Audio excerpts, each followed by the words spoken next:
Olá, sou Bruno Fuga, nós estamos aqui no nosso canal do YouTube do escritório Bruno Fugas Advogados, onde nós estamos falando sempre sobre rotina processual para advogados, para rotina forense, ou então ligados a assuntos de gestão de escritório, normas de ISO 9001 para escritório e rotinas, sempre tentando colaborar com o melhor aperfeiçoamento da rotina forense.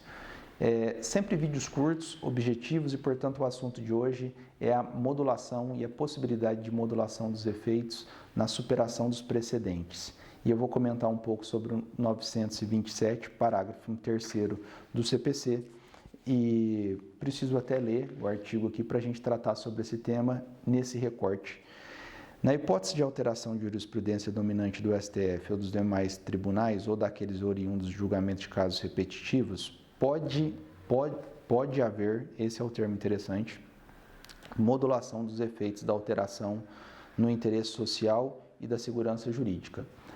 Eu não vou tratar aqui nesse vídeo, para não ficar longo em uma aula, sobre os critérios, a possibilidade, os motivos, a forma de, em todos os tipos de precedentes qualificados, nós discutirmos sobre a possibilidade de modulação dos efeitos.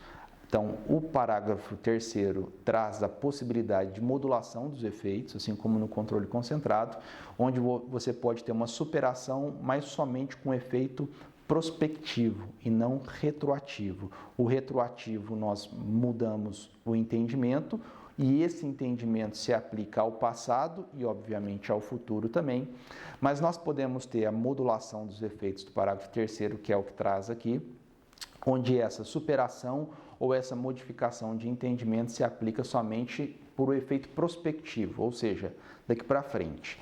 Mas o que eu queria trazer aqui, e esse é um instituto complexo que esse vídeo poderia se estender, é que essa análise deve ser feita por um julgamento bifásico. E esse é o tema aqui para a gente ter esse recorte específico, tá? Eu trato isso no meu livro de superação de precedentes, em um subcapítulo, o livro não é específico sobre isso, mas eu queria chamar a atenção dessa necessidade de discussão. E o código fala que pode haver modulação.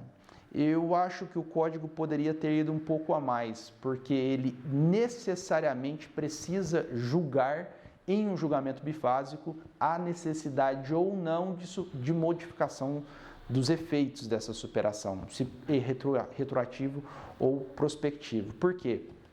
Para que não possa surgir dúvidas nos julgamentos subsequentes se essa modulação foi dada ou não.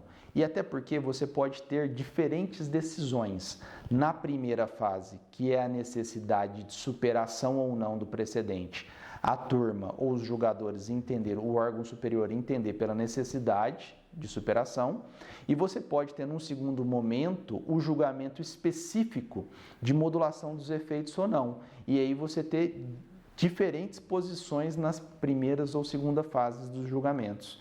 Então, o que eu queria trazer aqui é a necessidade ou obrigatoriedade desses julgamentos de necessidade de modulação de efeito ter o julgamento bifásico. Nós precisamos ter duas fases para analisar se há uma necessidade ou não de modulação dos efeitos. Então, nós não podemos pensar que a regra, por exemplo, é retroativa e você não precisaria julgar. Por mais que a regra possa ser a retroativa, você precisa dizer que há o julgamento e há a necessidade de superação do entendimento e que aplica-se a regra da retroatividade, por exemplo, se esse for o entendimento do tribunal. E o sentido inverso também se aplica, se você for fazer a modulação dos efeitos para o efeito prospectivo. E o vídeo já vai ficando complexo aqui, que é justamente o que eu não queria, porque o tema é falar que nós precisamos, nesses tipos de caso, de ter uma análise de julgamento bifásico. Primeira fase, a necessidade e a aplicação do parágrafo 3º e 2º do 927, que é a superação. E no segundo momento, nós temos o julgamento e os debates qualificados e a fundamentação qualificada para julgar se o efeito é retroativo ou prospectivo com um julgamento bifásico. O assunto é esse, espero que vocês tenham gostado, principalmente na ótica de aplicação dos precedentes.